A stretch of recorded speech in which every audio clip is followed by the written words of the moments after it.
Welcome back to Champion News Talk Radio, brought to you by championnews.net, your choice for the conservative voice. Today, Jack Roeser. Can I butt in here? Yes. It was just, you know, we were commenting before about how well organized they are down in Will County. Yes. What's the name of your group? Will County Tea Party Alliance. Yeah, and my God, you had a meeting of some 10,000 people that has coalesced into a real political force down there. But that's kind of a tribute to the variety of things that have happened in the Tea Party thing.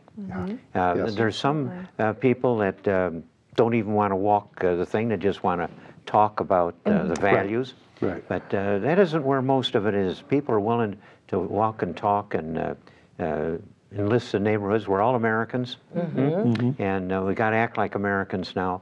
That kind of is a loose thing, and we've got some assets up there in the Republican Renaissance PAC and our Family Taxpayer Network and this radio program of championnews.net.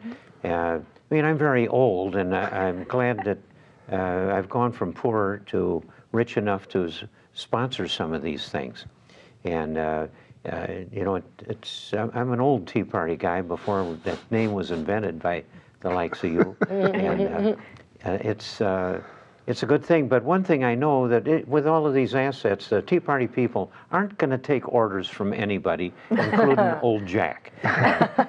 Having been around so damn long, older than dirt, doesn't qualify me for telling people how the hell to run an independent group like the Tea Party people. But they can organize. Yes. And all over the state, they've organized in different ways. Right. And you said a great thing, and what I'm getting to, I do have a point, is that you got a lot of people to run for office, particularly Republican committeemen. Yeah. And that's the most powerful.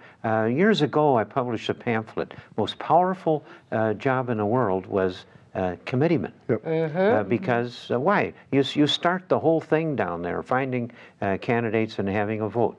Well, fairly recent, just some months ago, my attorney, John Duggan, I asked him if he could write something for the Central Committee of the Republican Party that they couldn't vote the empty precincts. Right. See, that's a great evil within the party. Right.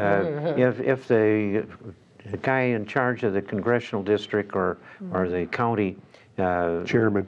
Yeah, when chairman was voting things, if he had empty precincts, he could vote those votes in the precincts himself. It was an incentive for the committee chairman to not Fill those slots. Fill correct. those slots. Right. You were in the middle of all this. Yeah, we actually voted somebody in and then got overruled by the chairman basically voting the empty precinct. So it was a big brouhaha Big thing in Will County. County. Going back a year or so ago, that was pretty much an evil that stopped the Republican Party from being truly representative of Republican principles.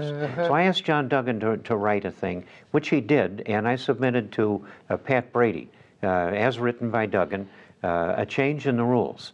And there were two elements in it, and I was astounded. Pat Brady accepted it immediately, and he put one of the rules in.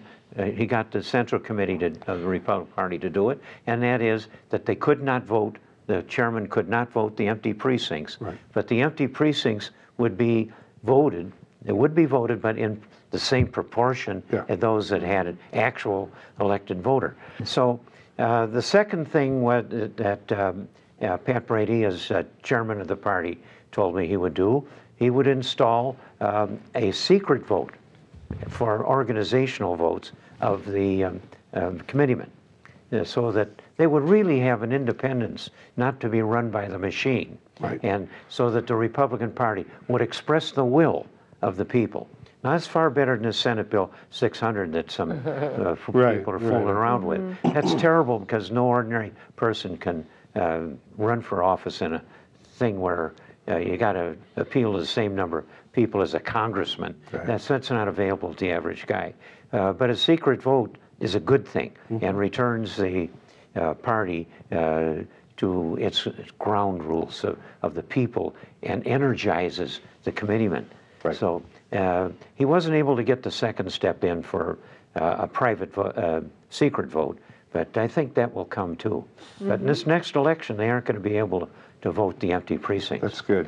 And you were already on fire. You guys were already doing it. How many precinct committeemen did you guys put in to help facilitate to put in? It all depends what townships, but probably collectively as your 50 plus. Yeah. nice. That's a huge We were impact. just driving down here, and a gal just said, "Oh, I got 3 more." You know, so people are influence. just They're on fire. that's- People got their petitions. We're encouraging people to. And Run these for people work. committeemen. They actually work Run the for precinct. They committeemen. just don't.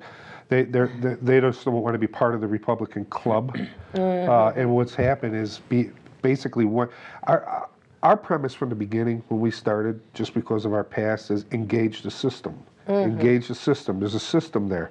Once you understand it, you can engage it. Part of doing it, and you've known early on, Jack, is get into the system. Get in at the committeeman level. Build your farm team. Build your base. Know your elected officials. Guess what? What's happening 3 years later, many of these people that did that 3 years ago are now running for office. We got 5 people running for county board to keep after the redistricting that Cook County did to try and change us in Will County, because you got DuPage Republican, you got Cook County Democrat, and then you got Will County that flies back and forth. So it's a battlefield. It is a battlefield. So what did they do? Did they? They redistricted our congressman out. And now we got Bobby Rush, and we got Jesse Jackson Jr., and we got They're Lipinski. bringing Cook County right out. And then they redistricted our county, broke it up into 13. Ironically, one of them was my district, and we put our money where our mouth is and said, well, we're going to run now. We're not going to let you just redistrict that and take that from us. Good for you. And we have people running, and then every county board position, I'll give you an example, and I know I'm wandering here, but like, for example, the other night, we had a petition signing party for all the countywide candidates that are conservative, because one of the things is going out and getting signatures. Right. We That's had part of the process. 200 It's the first people part of the process. come in and sign their names for these candidates that were willing to Filed in. align with us, Nice. as opposed to the traditional powers to be. So now we've helped the county candidates as well. You know, on that thing, this guy Rutherford, that's a Republican, that got to be treasurer of the state. In the last Central Committee meeting, Rutherford got some pals of his to pass a rotten business of going back to the tedious way of getting a bunch of petitions for anybody that wants to support people who are running for president. And he stuck that thing in. What in the hell was he thinking of?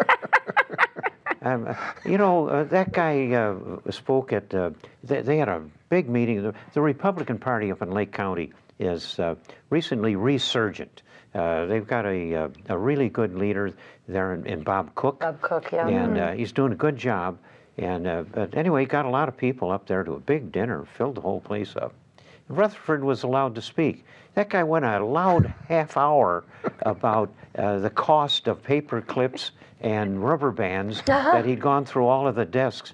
And what I find out is, you know, he's one of, what, I think 2 Republicans that voted for 2 men make a family. Yeah. Wow. Yeah. And so what's happened? He's chasing paper clips and rubber bands. But what has happened in the background is that all of these Catholic or other private groups that are taking families and old people and children and providing homes for them, because of that doggone thing that he pushed through, making 2 men a family. Boy, that's a lousy family. And you don't get kids that way. No. You get Adam and Steve don't make but all of kids. these institutions that for many decades have solved the problem of broken families Yes. or death or whatever. And so now these religious people have been pushed out of the business, and now that's the responsibility of the government Right. to provide that kind of home. You're going to have to save a hell of a lot of paper clips and rubber bands before you get what he's done to bust the budget of our state. That guy doesn't belong in as treasurer or anything. I know. I hate to pick on a Republican, but that's one. No, hey, No, we like That's to one pick that on the shouldn't have gotten Republicans, there. we'll pick on whoever's doing wrong, and you know. There you go. Obama has screwed up the medical system of this. If we carry his lousy bill through, the families took care of a lot of that. Yes. And I could tell you. And the churches. We're winding down here, churches. but You know? my own life was saved by the family way back in 1933 when nobody had insurance. But I got 2 weeks in a coma and 6 weeks in a hospital, and the doctor, my father, and others, my dad just was a salesman.